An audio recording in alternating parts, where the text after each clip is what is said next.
After my wife's betrayal, I fled back to my granny's old house from my childhood. A few days later, an unexpected visitor fought through the blizzard to find me and said, "Get your coat. You're coming with me." I heard the man's voice before I even shut the door. Then her laugh. Too high, too sharp. It didn't sound like how she used to laugh when it was just us and cheap wine and movie nights. The coats weren't mine.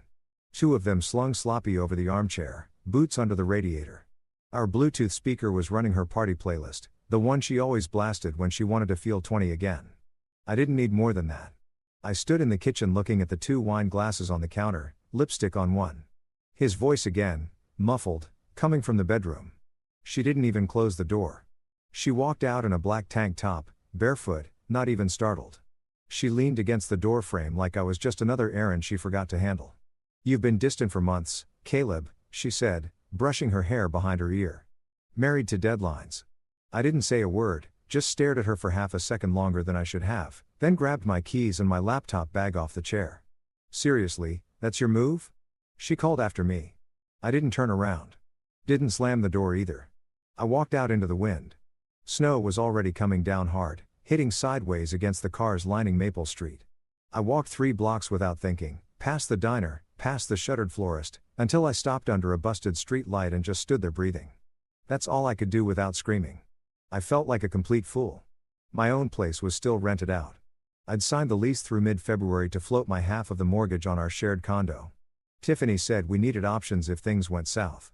Guess she was already planning her exit. I turned around and went to the only place I could, the office. Northlight Press was dead quiet that time of night.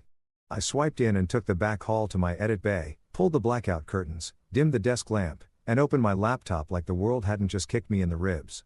I couldn't even get into my own apartment. I just sat there trying not to picture what she was doing in that bed. Hank Wells, our night security guy, knocked twice and handed me a mug of peppermint tea without saying a word. He's one of those old union men who know when to talk and when to shut up. I nodded. He nodded back. That's all we needed. By morning, she was there. Tiffany in my office, standing like she owned it, like she hadn't ripped the floor out from under me 12 hours earlier. "You didn't come home," she said, arms crossed like I was a teenager who missed curfew. Very unprofessional. I kept quiet and stared past her at the blank wall. Her tone shifted. "Quiet now, just for me. Without me, you're nobody here, Caleb." Right on cue, Joseph walked in. That fake slick smile of his, like everything's a photo op. He always hovered around Tiffany, always called himself a consultant, like that meant anything. "We're restructuring," he said, sliding into my space. "Consolidation of verticals, brand refresh, nothing personal." Tiffany stepped closer and said it plain. "Consider this your separation from duties. HR would be in touch." I kept my back straight. "I'll take my personal files and my final check." She smirked. "Hank's under instruction not to let you back in." By noon, my badge stopped working. I stood at the glass doors holding my laptop bag like it was a lifeline. Hank buzzed me out, his eyes low. He texted one word after. "Sorry." As I stepped into the wet snow, someone brushed past me in the lobby. Black wool coat, heels clicking like she knew exactly where she was going. Tina Brooks, the owner's daughter. She didn't recognize me, but I knew her face from every investor deck I'd ever been forced to read. She stopped just long enough for us to shake hands. Her grip was warm. Then that thing hit me. The static, the tight pull in my ribs, the warning. I saw it clear as a headline behind my eyes. A black SUV nose down in a drift.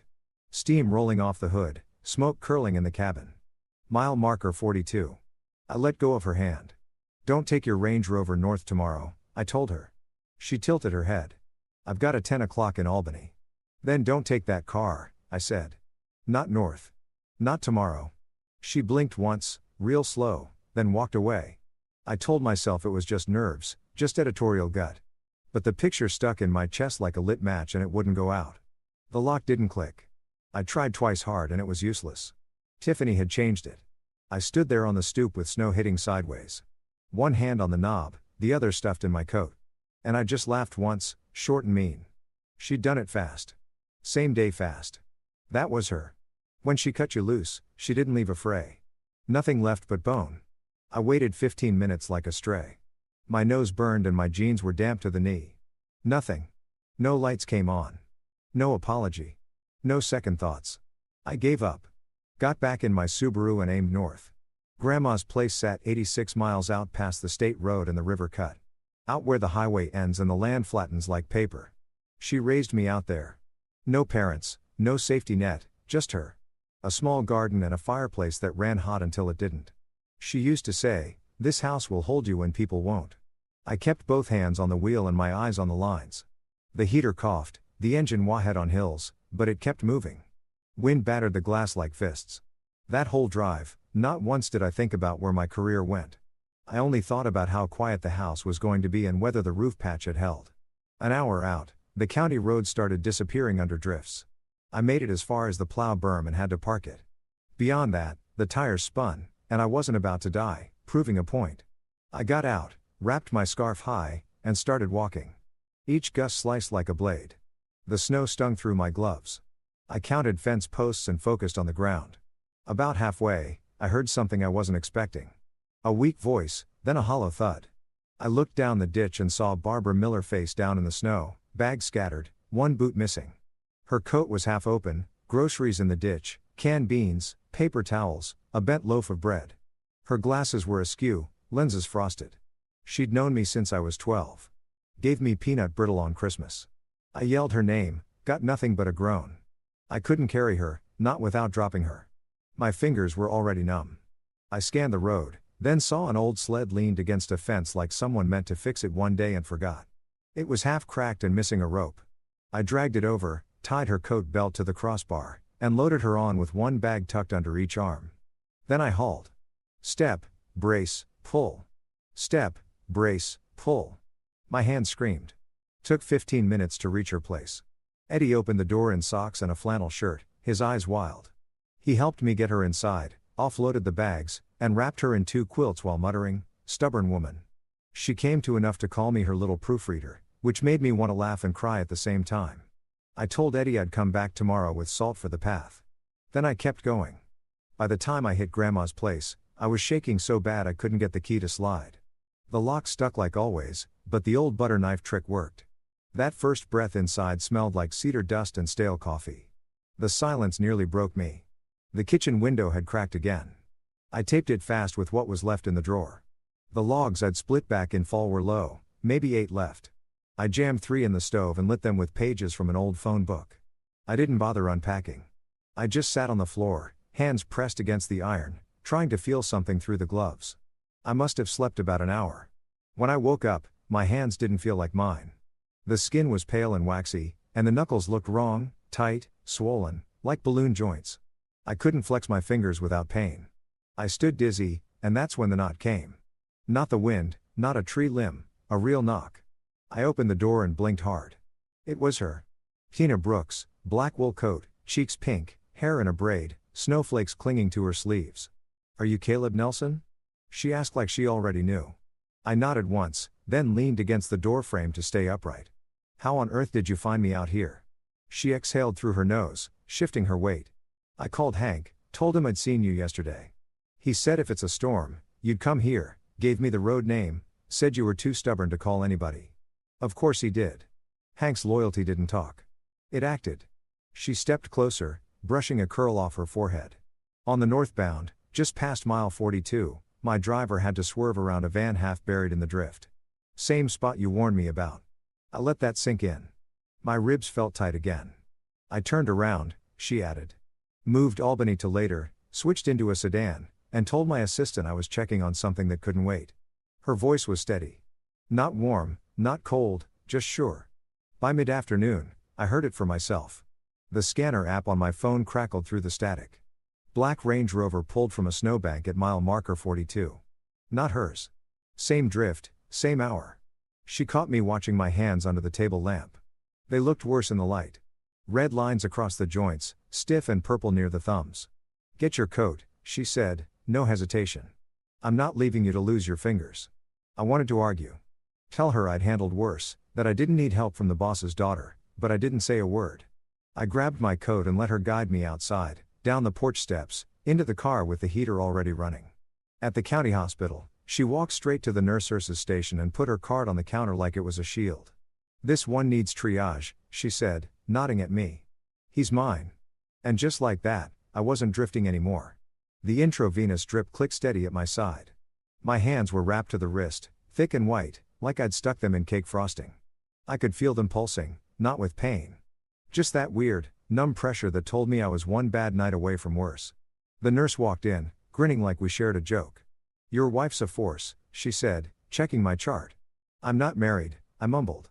She snorted. "Then she's your boss." She left still laughing. Tina was in a plastic chair near the window with a legal pad and pen. No makeup, hair in a knot that had clearly been redone more than once. She looked like she hadn't blinked since I'd passed out. She glanced up. "Your last name?" she asked, tone even. "Nelson?" I nodded once, slow. She nodded back. "Hank confirmed. Said you were stubborn but straight." That tracked.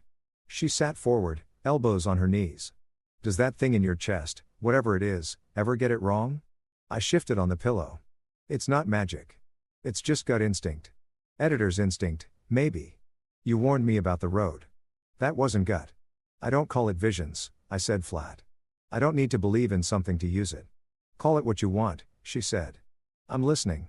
She flipped a page on the pad, scanned a note, and let out a breath. "I think Tiffany and Joseph are bleeding Northlight. My mother's been hearing chatter through the foundation. Expenses don't match projects. Things feel off." I didn't move. Just watched her jaw tighten. "I want to build something honest," she said. "I'm done playing inside the machine. I need someone who smells rot before it spreads." I said nothing. "I'll cover your treatment. Give you a desk. Temporary setup for now, war room style. We'll run lean, separate slate, different books." I blinked. "I don't want to rescue." "I'm not rescuing you," she said, voice like steel. "I'm hiring you." The room went quiet. Only the IV drip filled the silence. "My dad wants me to stay on script," she added after a beat. "Keep the deals he signed. Marry the guy he picked looked polished for the shareholders. How's that working out?" She smiled without warmth. "He still thinks Gordon's an asset." I cocked my head. "Why me?" She didn't even blink. "You warned me when you didn't have to. And Hank says you've been carrying an imprint lead's weight for 2 years without a title bump. That's not a guy looking to coast. That's a guy who wants things right." Right then, the doctor came in. Young, fast-talking, clipboard in hand. "Frost nip and some infection risk," he said, flipping pages. "You got lucky. We caught it early. 2 weeks in wraps, some PT after. You'll be near normal by week 6 if you don't do anything dumb. No hero moves." I looked at my hands. "Guess I'll learn to type with oven mitts." He chuckled, scribbled something, and walked out. Tina stood and grabbed a paper cup off the windowsill. "I brought you coffee." I sipped it. It was awful. She opened her bag and pulled out a beat-up paperback. "This manuscript yours?" she asked, flipping to the margin notes. "Final edits before I got canned?" I said. "Author's green but has teeth." She pointed at a sentence I'd circled. "Why this one?" "It's overwritten. Trying too hard." She nodded. "You see straight." I didn't answer. But for the first time in days, my breath came without drag. It wasn't the meds. It was her sitting there asking real questions, reading the pages like they mattered, like I still mattered. 4 days in, she came back with a canvas satchel and dropped it on the tray table beside my water cup. "What's this?" I asked, not touching it. "Board packets, vendor files, some consulting invoices, all too neat, too round, and too vague." "You want me to sniff?" She met my eyes. "Tell me if I'm wrong." I tilted my head. "You're not." She pulled the chair closer. "I've been hunting dead air since last spring.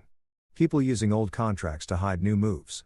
Joseph keeps recommending vendors he trusts, but every time he says that, I hear a number behind it. You said your mom heard rumors about what? Middleman deals, kickbacks, soft billed hours, basically old school skimming dressed up like optimization. And you think Tiffany's in it with him?" "I think she runs it and Joseph's her inside arm." That lined up with what I'd suspected for months, but never had proof of. Every time I'd flagged a contract, Tiffany buried it in meetings or rewrote the scope to look clean. Tina pushed the satchel closer. "I need a second set of eyes. Someone who's been inside but isn't scared of the names." I asked the question I hadn't wanted to out loud. "What about Gordon?" She leaned back like the question left a bad taste. "He thinks I'm setting up a passion project. Said I should focus on foundation optics and leave ops to real players." That is language. Every word. I shifted, wincing. "You don't want a project. You want a reckoning." She didn't deny it. "I'm in," I said. But only if I see the whole map. No half routes. You'll get it. Everything I have. I reached out with both bandaged hands and nudged the satchel closer. My knuckles throbbed, but I needed to touch it. Needed to feel like I still had skin in the game. This one, I said, flipping through the stack and pulling a line item invoice marked consulting third quarter rollover. Smells like bleach. She grinned, eyes tired but sharp. I knew it. She gave me the guest room on the second floor. Window facing a half-bare maple. Room was plain. Fresh paint, clean sheets, no art, just a folding chair and a sturdy desk. Like she knew I'd use both. This is not charity, she said, standing in the doorway. Clock starts at 9 sharp. I'm up before that anyway, I told her. I know, she said, and shut the door. The next morning, I heard him before I saw him. His laugh echoed off the walls. Gordon Barnes, perfect posture, perfect teeth, loafers even inside. His kind of confidence wasn't built, it was performed. When Tina introduced us, he didn't shake my hand. Just looked me up and down like I was a contractor who tracked dirt. So, this is the editor, he said. The one with the psychic weather reports. Tina didn't flinch. I didn't either. He leaned in a little. What do you do now? Goes to write horoscopes? Read tea leaves between chapters? I looked at him once, then went back to my coffee. At dinner, he tried again. Question after question how long I'd been out of work. Whether I liked living off charity, if Tina was starting a side imprint or a rescue shelter. Tina set her fork down and spoke without looking at him. He's my pilot. He's here because I asked. Gordon smiled wide, showed all his teeth, and shut up. After that, things settled into a rhythm. Mornings. I reviewed vendor packets with a spatula stuck under my arm because my hand still hated gripping anything tighter than a coffee cup. I made an omelet on the third try, burned the first, over-salted the second. Tina ate the burnt one and said it tasted like pride. I almost believed her. The townhouse wasn't rich. Not like you'd expect from someone in her position. No marble, no glass walls or expensive sculptures. Just dry erase charts taped to the fridge. Timelines and names on index cards stuck to a corkboard in the hall. One shared printer. No assistants. She ran meetings at the kitchen table. 40 minutes max. No tangents, no buzzwords. It felt like breathing real air after years of choking on slogans. One afternoon, Joseph just showed up. Claimed he was dropping by to say hi, but the way he scanned the kitchen said otherwise. Tina kept it polite. I kept my eyes on the folder I was tagging. Then he pulled a slick white card from his jacket and slid it toward her. New auto service partner, he said. Same group we're trying to use across fleet. You should get ahead of it. Standardize. I picked up the card, scanned it fast. Same logo from the vendor list I'd flagged 2 days earlier. One of the shell companies. He'd used an old return label address from before we locked the files. That told me everything. He looked at me like I wasn't supposed to be in the room. I slid the card back across the table. She's not interested. Joseph chuckled. Didn't realize you spoke for her now. She's got ears. She can tell you herself. Tina stood up then. Thanks, Joseph. I've got it from here. He left without pushing. That night, I stopped by Eddie's place after therapy. Left a box of rock salt on his porch with a sticky note. For the ditch path. Sorry again for the sled. No signature, just that. Back at the townhouse, the air smelled like rosemary and something roasting. Tina's mother, Evelyn, was on speakerphone. Her voice was low, slow, bookstore soft, the kind that settles your shoulders without trying. She asked Tina what I'd eaten. Said it like a habit, like she already counted me in. I didn't know what to say to that, so I kept peeling carrots while Tina lied and said I'd made stew. At night, I started sleeping again. Not deep, but real. No more dreams of fog and wire. I dreamed in lines again, scenes that made sense. I told myself the heat I felt in my chest around Tina was relief. Just relief. Gordon started coming home later, always with some donor story, some crisis that needed him urgently. One night he looked pale and talked about a minor health scare his doctor was monitoring. He said the words fast like he'd practiced them. Something in my enzymes, he told us over Rosado. They're watching for early markers. Could be nothing. Could be not nothing. Tina looked concerned but didn't rush to ask questions. The next day he mentioned a therapy. Crazy expensive. He said like $14,800 a round. They're looking at 10 rounds. A week later, it was a different number. Closer to 12 grand, he said this time. Insurance might only cover part, but I'll figure it out. By the third version of the story, he'd landed on $9,600 a week, Maybe for 12 weeks, no test names, no facility, just vague clinical terms and shifting math. Tina asked calmly. Do you have paperwork? He nodded. Yeah, I'll send it over. It's in my inbox somewhere. He didn't. The morning after Gordon dodged Tina's request for paperwork, we sat across from each other in a yellow-lit cafe on 3rd. The place smelled like burnt espresso and warm bread, the kind of place where every table wobbled a little. Tina spread papers across the laminate surface like she was mapping a battle. This is the Beacon slate, she said, tapping her pen against a hand-drawn chart. Separate from the old books. Clean lines, long-form projects, transparent ad rates, no kickbacks, no middleman add-ons. Every vendor line gets a real scope and a real contract with a real phone number behind it. I looked over the layout. It was ambitious, but it wasn't fantasy. You'll get pushback, I said. People like fog. Fog hides hands. I don't care if they like fog, she said. I care if they can stand in daylight. It felt good to hear it. Really good. I recruited 3 writers I trusted. Nora, Felix, and Darius, plus she, the sharpest copy chief I'd worked with in my old imprint. I told them this was payroll straight. No games, no soft money, no waiting for signatures that never came. They all showed up ready, notebooks out, coats dripping on the carpet of the townhouse. They looked hungry in the best way, hungry for work that didn't involve watching their backs.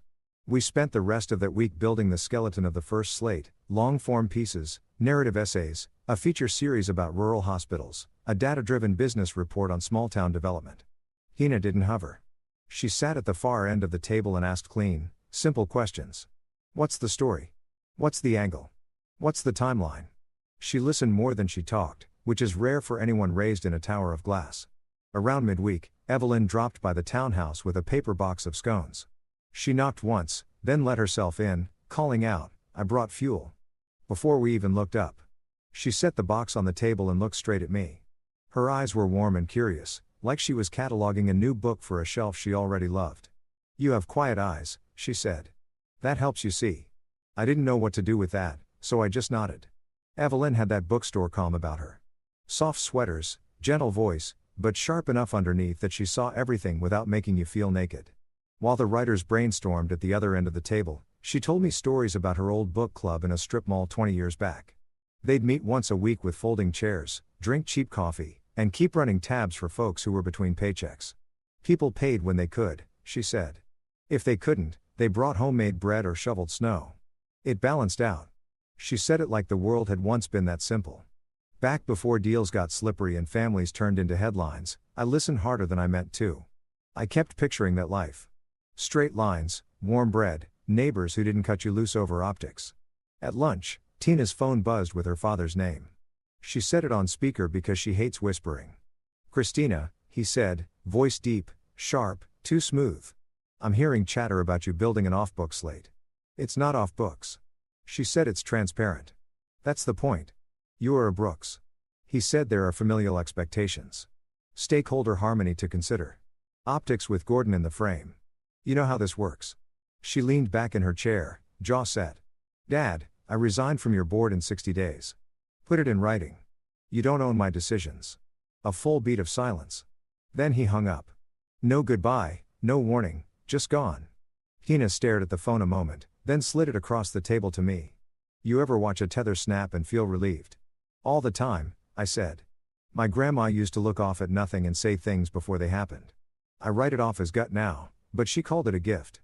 Tina tilted her head. Call it whatever helps you sleep. The rest of the afternoon, we combed through vendor lists line by line. I flagged suspicious items. Tina cross-checked board approvals. At one point, she asked if I'd mind reaching out to someone in finance who wouldn't sell us out or tip anything to Joseph. I knew exactly who to call. Leah Chen, VP of Finance, one of the only people in that building who treated numbers like truth instead of a suggestion. She came to the townhouse after work wearing a gray coat and carrying a folder thick with printouts. She didn't waste time on small talk. Show me the names, she said. I slid them across the table. She circled the same lines I had almost instantly. Round numbers, vague scopes, recycled language, identical signatures. These vendors are fake, she said. Or at least repurposed. Somebody's running money through them. Somebody meaning who? Tina asked.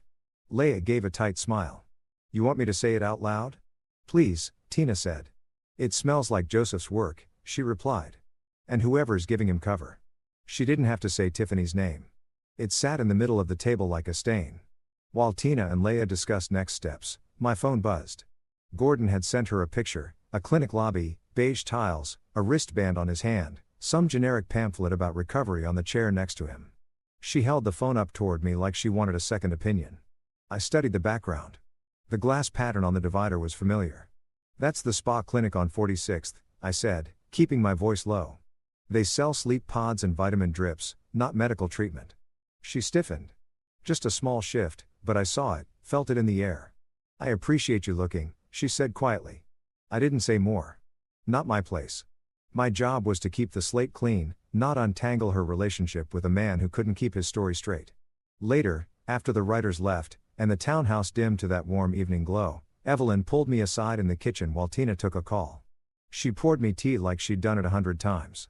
Don't let the big building chew your pieces, she said, stirring her own cup. It tried to chew mine and Tina's. Keep who you are.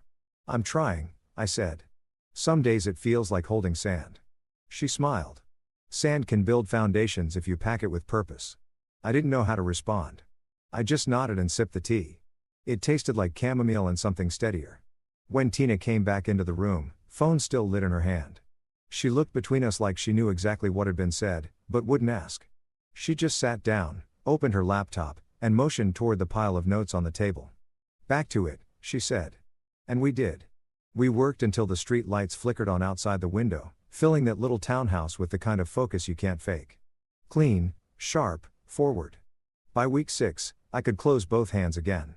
Still stiff in the mornings, but I was back to typing with real keys and gripping coffee mugs without dropping them.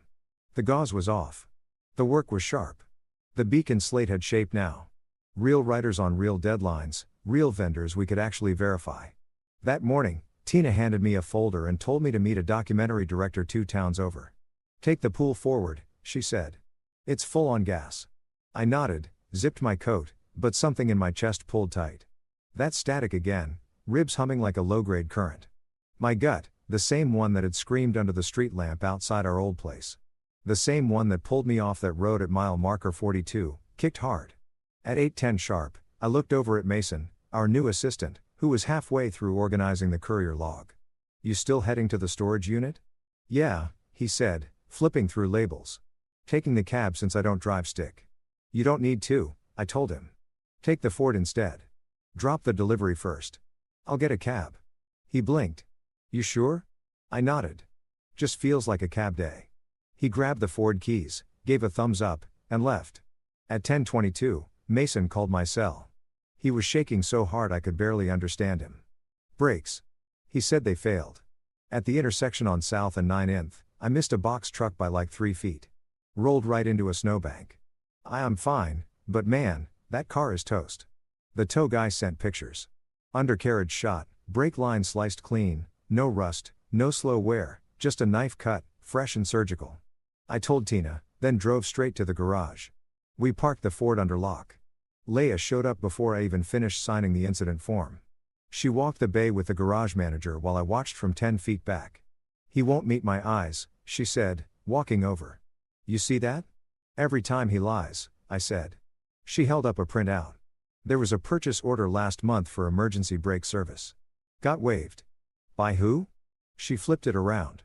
Joseph Keene's login dated 3 days before the invoice for fleet tune-ups we'd flagged last week. Detective Reed showed up 15 minutes later. Long coat, city-issued notepad, no small talk. He checked the Ford, logged the photo evidence, and handed me a card. If this gets bigger, I can liaise with County PD, but you're going to need to keep that car preserved. You do not move it. Chain of custody matters now. He tilted his head at Mason's name on the report. Why would someone want your kid assistant dead? I didn't answer right away. Then I said, that car was supposed to be mine. He underlined it in his notebook and nodded once. Slow. Joseph came by later that afternoon with 2 coffees and that fake casual smile like nothing ever stuck to him. Crazy about that, Ford, he said. Good thing our service partner's responsive, huh? He handed me one of the cups like we were buddies again. Then he dropped the name of the same shop he'd pitched Tina at dinner 2 weeks back. Said it like he was just being helpful. I didn't drink the coffee. I went upstairs, opened the archive folder, and printed every invoice we had tied to that vendor. The name traced to a shell set up 6 months ago. No real office. Website was a one-page template with a stock photo of a bay door and a contact form that didn't return calls. The business address, a mailbox store on 3rd. Tina was in the back room when I handed her the file. She didn't flip through it, just looked at the cover page, then went still. Owner on the state filings is Kara Mercer, I said. Tiffany's cousin. Tina's jaw didn't move. She just exhaled slow. Whose data on the website is privacy shielded, I added. But the IP traces to a laptop that logged in from Northlight's guest Wi-Fi 4 weeks ago during one of Joseph's strategy sessions. She didn't raise her voice, didn't panic, just said, "Put this in a folder. Don't send it anywhere yet." "Why?" I asked. "Because timing matters," she said.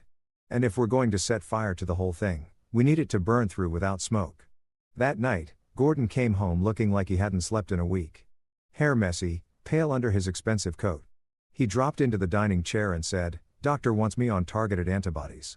9,600 a week. Might need 12 rounds." Tina looked up from her tablet. "Did you talk to your insurer?" He nodded like a bobblehead. "There's a hiccup. Coverage gap. Mix up with the paperwork. They're fixing it." Then he leaned forward. "I just need a bridge. 2 weeks. You float me the first 2 and I'll cover the rest." She didn't answer right away. Just tapped her pen once against her water glass. "Bridge loans don't exist between partners," she said. His eyes went wet. "Tina, come on. You know what I'm dealing with. I'm asking for documentation, not a fight. I don't have it yet." "Then you're not getting the money yet."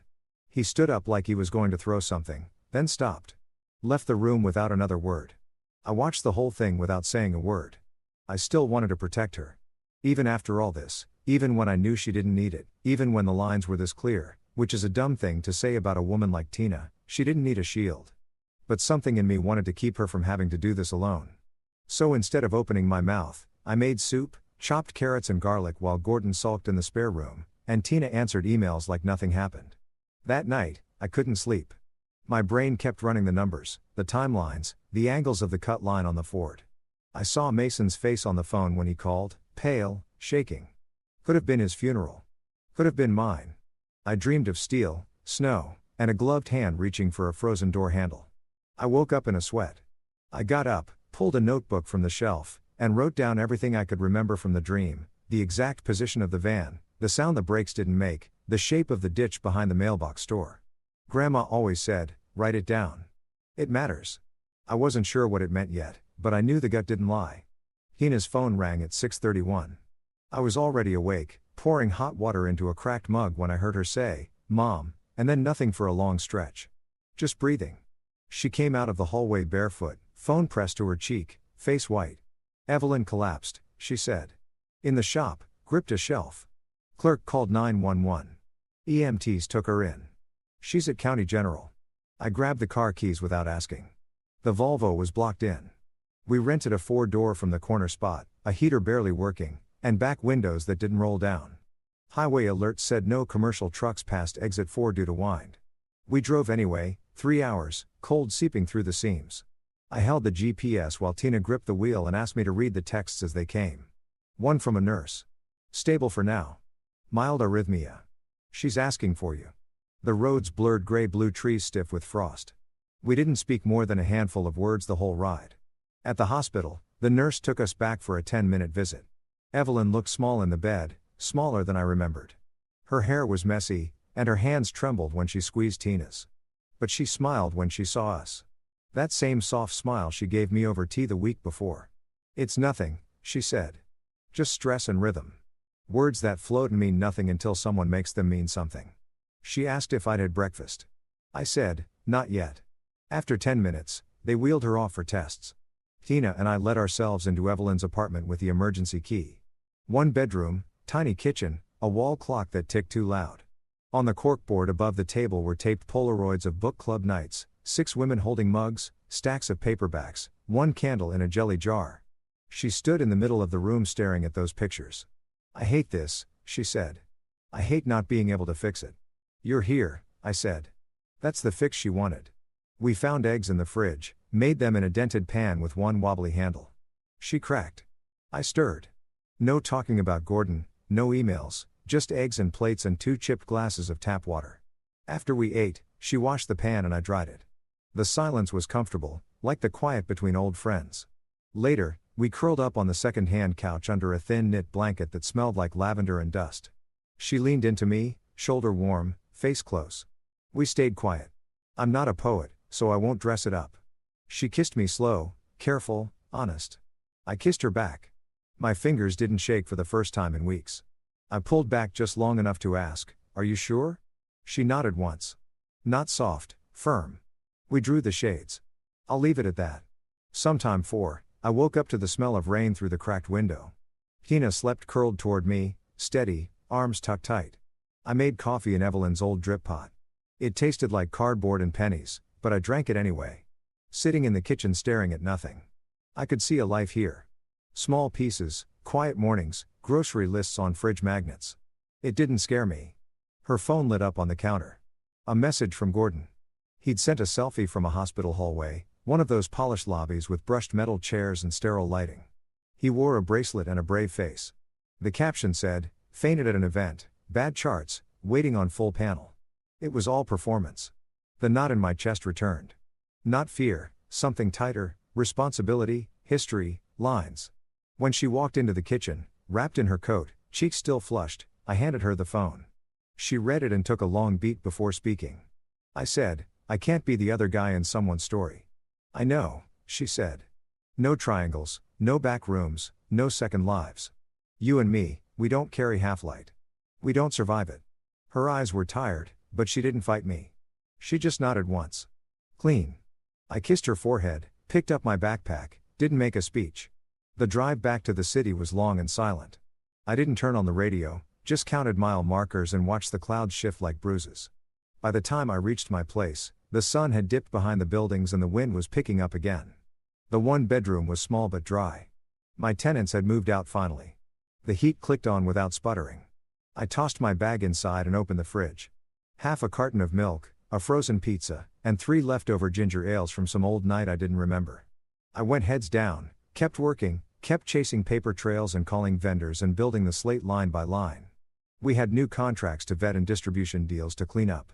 I kept the reports organized, the notes sharp. Tina didn't text.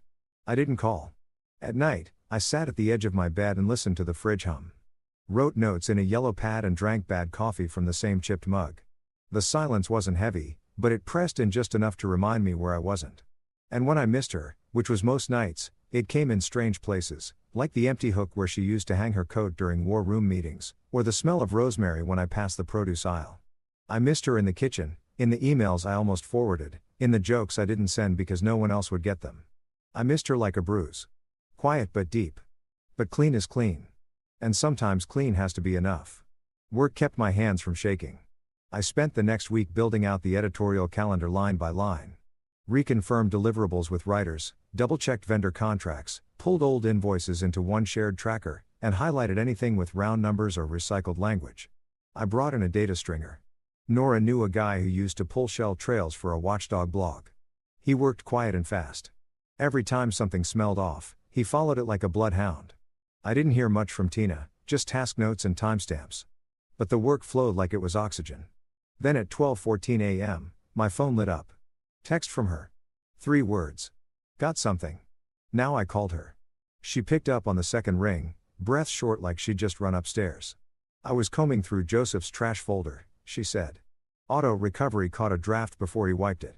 It's a payout routing doc. Consulting fees flagged to a family LLC. Whose family? Kara Mercer. Tiffany's cousin. She sent the file over. Subject line. 4th quarter engagement structure. Attachments. Spreadsheet. Line item scope vague milestones. LLC address was a mailbox suite in Syracuse. Bank routing matched the deposit we'd flagged last quarter. Leia came in early the next day. I told her what we found. She didn't blink, just said, "Give me 20 minutes." She came back with 3 more. Same pattern. End of quarter bumps, nonsense scopes, no tangible deliverables, just oversight and audit fees with broad phrases like strategic alignment and vendor continuity. We didn't talk theory anymore. It was fact now. Tina didn't wait for consensus. She built a fake vendor shell. 1-page site, dummy email, invoice for $1,280. Legit looking, but just off enough to smell funny. We sent the test invoice through the usual system. Joseph moved it within the hour. He CC'd Tiffany from her personal Gmail. That was the tell. We brought in Detective Reed that afternoon. Evelyn insisted, said there were lines you didn't cross, and this one had been crossed 3 times over. Reed told Tina to keep acting normal. Don't tip anyone. Don't fire anyone yet. Just keep collecting. We mirrored the Gmail thread, exported the CC logs, printed everything with a timestamp. Leia notarized the copies. Company counsel verified chain of custody. Took 4 hours, and every second of it felt like defusing a bomb. Gordon showed up that night with a manila folder and a speech about second chances. Inside was a printed email chain from a clinic in New Jersey, plus a medical form half-filled. Letter had said Atlantic Specialty Care, but I recognized the logo from a last-year press kit. Tina didn't even open it. She called the clinic, asked for verification. The receptionist checked the date of birth and the name. No record, she said. Wrong branding, wrong format, and the number Gordon gave for the per round cost had changed again.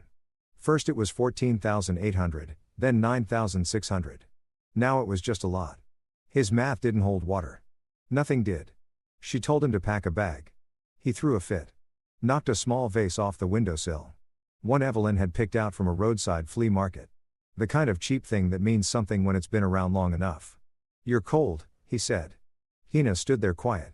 No, I'm done. He left with a half-zipped duffel and no eye contact. Joseph showed up 2 days later, said he was just here for a ride. Like that explained anything. He walked in and found Leia, Tina, and one of the lawyers sitting at the dining table with hard copies of the vendor logs. I was at the counter reading timestamps off the mirrored inboxes. He stopped in the doorway, face blank, like a computer that just crashed. Tina didn't give him time to spin. We caught the invoice, the fake vendor, the Gmail CC. He tried to shift it fast. That was Tiffany. I didn't. She told me it was pre-cleared. I didn't know it wasn't. Tina slid the Slack log across the table. You did. His face cracked, eyes wide, mouth twitching like he wanted to argue, but couldn't find a grip. Then he cried. It wasn't an act. He broke in half right there, slid into the chair and covered his face with both hands. Said he was sorry. Said he didn't know how deep it had gotten. That Tiffany made him believe it was survival. That it was just smoothing edges. He gave up everything.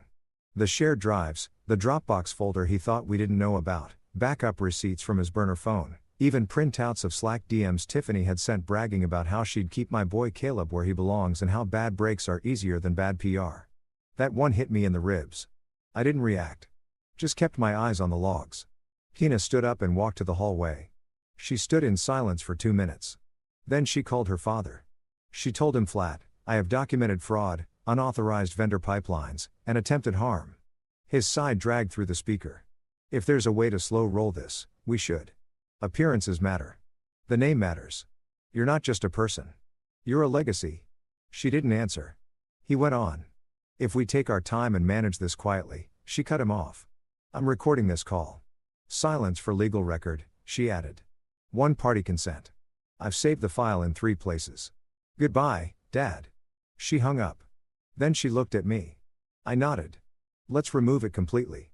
The Northlight Press all hands was set for a Tuesday. 10 a.m. sharp, fluorescent humming, interim HR on the left, legal on the right. Tina at the front, blazer pressed, sleeves rolled, calm voice, eyes clear. She opened with a simple line. You deserve the full story. Then she laid it all out. Timeline, transactions, names, no euphemisms, no shielded terms. She didn't say errors or lapses in judgment. She called it what it was, fraud, collusion, endangerment. Leia took over for the vendor flows. She showed the paper trail like she'd rehearsed it in her sleep. 4 LLCs, dozens of invoices, a dozen pass-through accounts. She ended with a mirrored Slack message from Joseph, admitting he'd smoothed the process for a friend with family ties. People in the room stopped blinking. Detective Reed stood in the back, arms folded, next to a county officer in plain clothes. They didn't move. Not until Tiffany was halfway through her rebuttal. She called the sting invoice entrapment, said it was innovation under pressure, and threw in that I was a scorned junior with delusions of legacy. That one almost made me laugh. I didn't. I just stepped forward, clicked the projector remote, and pulled up 4 vendor filings with her signature on every last one. Silence followed. Not long, but long enough to hear the breath leave her body. Then the cuffs came out. Joseph didn't look at me when he signed the cooperation agreement. He didn't apologize either, and I didn't expect him to. That's on him. By sundown, Gordon had posted a Notes app screenshot with the usual self-preservation script, vague mentions of mental health, pressure, and being led astray. Not one word about Tina, not one about the company. 2 clients dropped him that night. At 3:03 in the morning, he texted me. We were both victims of the same system. You more than anyone should understand that. I didn't reply. Nothing to say to a man who saw every wound as a stage light. Tina's father booked a press breakfast at a midtown club and sat behind a polished podium talking about a regrettable chapter in a proud company's history. He wore the usual flag pin, said all the right sentences, paused where he was supposed to. What stuck with people was the fact that Tina didn't stand behind him. Authors notice where you stand. Evelyn gave a speech 3 days later at a community center reading event. No script, no podium, just a small mic and a metal stand and her calm bookstore voice. We pay full price for truth, she said. No discounts for bloodlines. 10 minutes later, our team inbox lit up. 5 independent outlets wanted access to the Beacon slate. We built a fund for Mason, the kid who almost died in my place. We set the target at $25,000. It cleared 31,69 days. Anonymous donation at the top was a perfect match. Tina, I checked in on Barbara every other weekend. Eddie said she'd fallen twice in 3 weeks, even with the salt. I found a rehab facility 27 miles out, modest, clean, safe, and drove her there myself one Sunday morning. She wore 2 coats and called me an unclaimed blessing in front of the intake nurse. Just before I left, she squeezed my good hand and said, "Your grandma would be proud. She raised you square." I didn't say anything, just nodded. Hank Wells left a voicemail 2 nights later. "Saw you on that live panel," he said. "Don't go Hollywood on me, you hear? You start wearing scarves indoors. I'm taking your name off the fishing plaque." I laughed harder than I had in weeks. By the end of the month, the Beacon slate wasn't an idea anymore. It was real. Whiteboards, active contracts, phone lines that rang, the smell of cheap coffee, and dry erase markers. We took turns restocking paper. We walked over to pick up our own lunches. Nothing glossy, nothing inflated, just honest work. The kind that washes you clean if you let it. I was folding laundry. Last load, shirt still warm when she knocked. No driver, no assistant, no carefully worded subject line. Just Tina standing in the doorway of my 1 bedroom in that black coat she wore when it mattered. Hair pulled back, no makeup, no armor. Same look she gave me in the lobby that first week. The one that said, "I've already made up my mind." I opened the door and stepped aside. She walked in slow, looked around the place like she was seeing it for the first time. Books stacked 2 deep on the shelves, the payos plant still trailing across the window ledge, scar on the countertop from when I left a hot pan too close to the edge. She touched the back of a dining chair and said, "It looks like you." And I knew she meant it the way nobody had ever meant it before. She turned to face me. "I don't want a life built for other people. I don't want deals that rot my hands. I don't want the kind of love you hide because the timing is messy." I didn't say anything yet. She wasn't done. "I want something clean. Us on paper in daylight." It hit me low. Not in a painful way, just deep like breath you forgot you were holding. I thought about my grandma sitting on the back steps in winter, cigarette in one hand, thermos of weak coffee in the other. She used to say, "You can call it gut if it helps, but some of us get given extra eyes. Use them for good." I spent years pretending I didn't have them or worse, ignoring what they saw. So, I told Tina the truth. "I can't promise I'll always see what's coming, but if I do, I'll tell you, even if it costs me something." She smiled, soft and sure. "Deal," she said. We sat down at the table, no ceremony, talked like people who had work to do and didn't want to screw it up. We made lists, not dreams, terms. The kind of contracts we'd sign and the kind we wouldn't. How we'd write payment clauses on the 1st and 15th. No floats, no delay buffers, formal anti-kickback language in every single vendor agreement. Transparency in author splits, no shortcuts, no favors, no soft promises at conferences that turned into bad math 6 months later. We kept it real. I told her I'd finalized my exit from Northlight. All the paperwork was signed, boxed, and copied.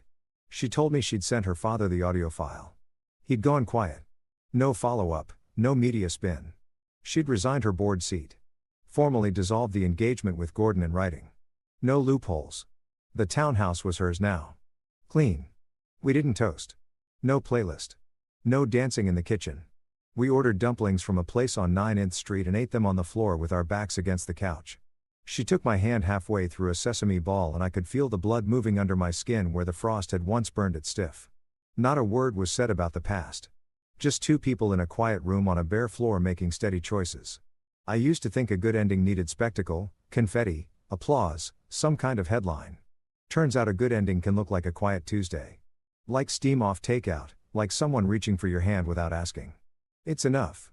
And if that same heat rises in my chest again, the one I've spent most of my life pushing down, I won't run from it. I won't give it a fake name. I'll call it what it is, and I'll follow it.